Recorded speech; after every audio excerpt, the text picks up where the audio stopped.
CREDAI Vadodara Navratri festival 2025નો ભૂમિપૂજન સમારોહ યોજાયો. વડોદરાના નવલાખી ગ્રાઉન્ડ ખાતે આજે ક્રેડાઈ વડોદરા દ્વારા આયોજિત નવરાત્રિ ફેસ્ટિવલ 2025ના ભૂમિપૂજન સમારોહનું આયોજન કરવામાં આવ્યું હતું.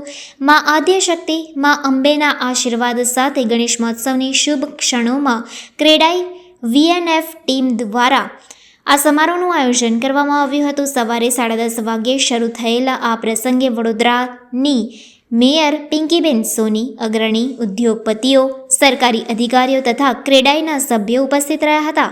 પ્રસંગને સંબોધતા ક્રેડાઈ વડોદરાના પ્રમુખે જણાવ્યું હતું કે નવરાત્રિ ફેસ્ટિવલ માત્ર ગરબા પૂરતો સીમિત નથી, પરંતુ વડોદરાની સંસ્કૃતિ અને પરંપરાનું પ્રતિબિંબ છે. આ વર્ષે પણ સુરક્ષા અને સુવિધાઓનું પૂરતું ધ્યાન રાખીશું, જેથી દરેક વ્યક્તિ ઉત્સવનો ભરપૂર આનંદ માણી શકે. આગામી સમયમાં ફેસ્ટિવલ અંગેનું વિગતવાર આયોજન તબક્કાવાર જાહેર કરવામાં આવશે. કલા અને સંસ્કૃતિની નગરી એવું વડોદરા, અને વડોદરાની ઓળખ એટલે ગરબા.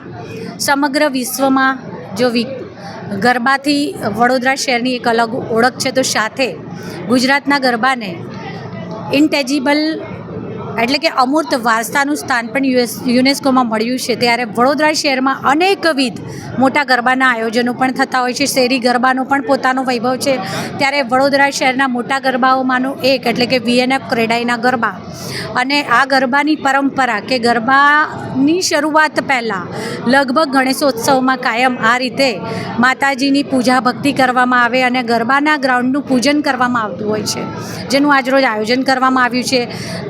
9 દિવસ વડોદરા શહેરના સૌ ખેલૈયાઓ આરોહી ગ્રુપના લય અને થડકાર ઉપર માં શક્તિની ભક્તિ અને આરાધના કરવા વડોદરા શહેરના અબાલ વૃદ્ધ સૌ સાથે મળી અને ગરબે રમે છે. અને તે પણ લગભગ 9 દિવસ 1 લાખની આસપાસની સંખ્યામાં સૌ સાથે મળી અને માતાજીની ભક્તિ અને આરાધનાના અનેક સ્વરૂપોમાંનું એક સ્વરૂપ એટલે કે નૃત્ય થકી માતાજીની ભક્તિ એટલે કે તાલી દઈને લેવાતા ગરબાના આયોજન પહેલાંના જે પૂજાનું આયોજન કરવામાં આવતું હોય છે, એમાં સૌ સાથે મળી અને માતાજીને પ્રાર્થના કરી વડોદરા શહેરના સૌ લોકોને આવનાર નવરાત્રિ મહોત્સવ નિમિત્તે, અત્યારે ચાલી રહેલા ગણેશોત્સવ નિમિત્તે ખૂબ ખૂબ શુભેચ્છાઓ પાઠવું છું. આભાર.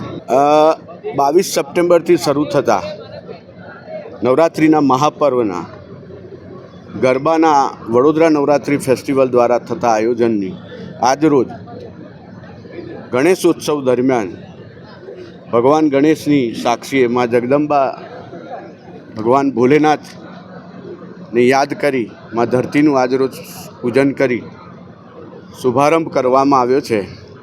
અને મેઘરાજા પણ જ્યારે આ પૂજાથી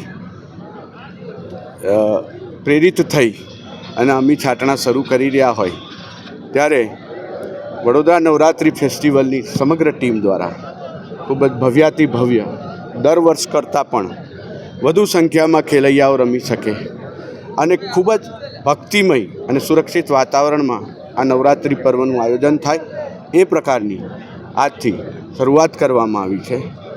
અને આપના માધ્યમથી કહેવા માંગીએ છીએ કે દર વર્ષ કરતાં ગ્રાઉન્ડ અતિ ભવ્યાતિ ભવ્ય સજાવટ સાથે હશે. સુરક્ષા વ્યવસ્થા પણ ખેલૈયાઓ અને દર્શકોનો જે ઉત્સાહ અને જે એક ક્રેઝ બન્યો છે વડોદરા નવરાત્રિ ફેસ્ટિવલનો, કોઈ અનિચ્છનીય બનાવ ન બને એટલે ગત વર્ષ કરતાં ઓલમોસ્ટ ડબલ સુરક્ષા અને ડબલ સુરક્ષા કર્મીઓની વ્યવસ્થા કરવામાં આવી છે. મહિલા સુરક્ષા કર્મીઓ પણ 150 જેટલા આ વખતે આ ગ્રાઉન્ડ પર હાજર રહેશે. એટલે સંપૂર્ણ સુરક્ષા અને કોઈ અનિચ્છનીય બનાવ ન બને એ પ્રકારની સંપૂર્ણ વ્યવસ્થા સાથે અહીં આવનાર દરેક વ્યક્તિ માં જગદંબાના આશીર્વાદ પ્રાપ્ત કરે, એક ભક્તિમય વાતાવરણમાં આ નવરાત્રિ પર્વનું ઉત્સાહભેર આયોજન થાય એ પ્રકારની સંપૂર્ણ વ્યવસ્થા કરવામાં આવી છે. અને એક અલગ માહોલ અને અલગ જ ડેકોર સાથે અમે આ વખતે આવી રહ્યા છીએ. રજિસ્ટ્રેશનની શું વ્યવસ્થા રાખો? રજિસ્ટ્રેશન માટે ઓનલાઈન વેબસાઇટ થકી થઈ શકે છે. સાથે સાથે 3 ઓફલાઈન સેન્ટરો પણ અમારા દ્વારા શરૂ કરેલા છે. એટલે ઓફલાઈન સેન્ટરમાં પણ જઈને પાસ મેળવી શકાય છે. આ વખતે દર વર્ષ કરતાં પણ ખૂબ વધારે અનેરો ઉત્સાહ અને ધસારો ખેલૈયાઓમાં દેખાઈ રહ્યો છે. અને જે અમારા આયોજન અને સુરક્ષા વ્યવસ્થા તમામ વસ્તુને ધ્યાનમાં રાખી અને જે લોકો દ્વારા જે પ્રતિસાદ મળી રહ્યો છે, જે પ્રેમ મળી રહ્યો છે અમારા આયોજનને, એના ભાગ સ્વરૂપે આ વખતે 10,000થી 15,000 વધુ ખેલૈયાઓ આવશે એ પ્રકારની જે એક અમને અપેક્ષા છે ને એ અપેક્ષાના ભાગરૂપે ગ્રાઉન્ડની પણ સાઇઝ વધારવામાં